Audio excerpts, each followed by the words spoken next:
Hello mga bossing, good morning. Ito na yung sinasabi ko mga boss. Tingnan mo. Time check muna tayo. 7:24 AM. Malakas na si SRNA na dalawang 3 na 550 watts na series 18.3 amps. Si LG 60 amps natin kanina nasa 70 plus volts to. Itong VMP niya. Pero ngayon bumagsak siya ng 54.8 volts. Ito yung sinasabi ko sa previous video ko na pag less than 60 or more than 80 volts yung VMP or VOC, yan, yung 6.27 amps na yan, mananatiling ganyan lang yan, hanggang dyan lang yan, hindi na yan aakyat. So ang ginagawa ko mga boss, nire-refresh ko siya o nire-recalibrate.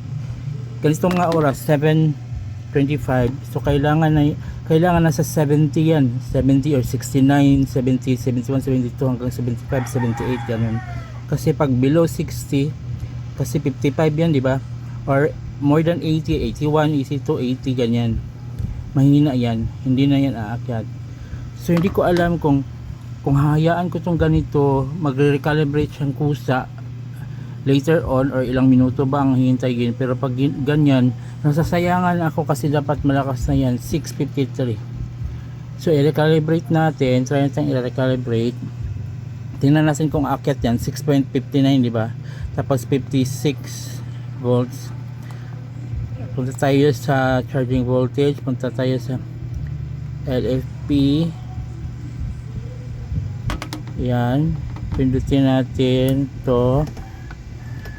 Nag red na siya.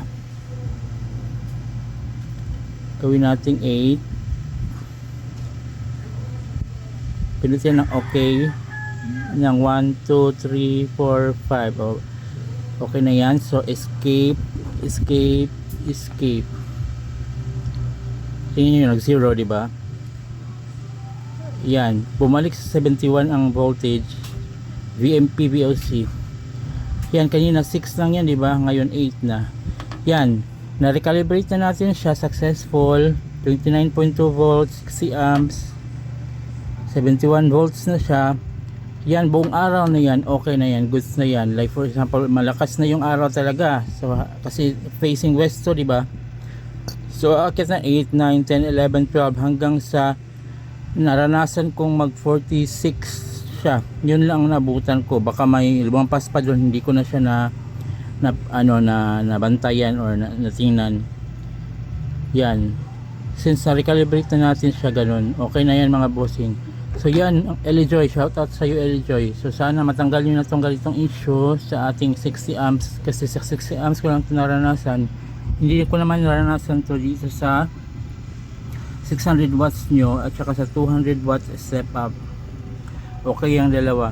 Ito mas advanced, mas malakas, pero may konting issue. Pero once ma-recalibrate na, yun, sinasabi ko, goods na yan, buong araw na yan, malakas ng harvest niyan, efficient na siya, sobrang lakas, sobrang bilis niyang makacharge sa ating battery. Ito yung battery natin mga boss. So God bless everyone, ingat palagi, please like and share, thank you.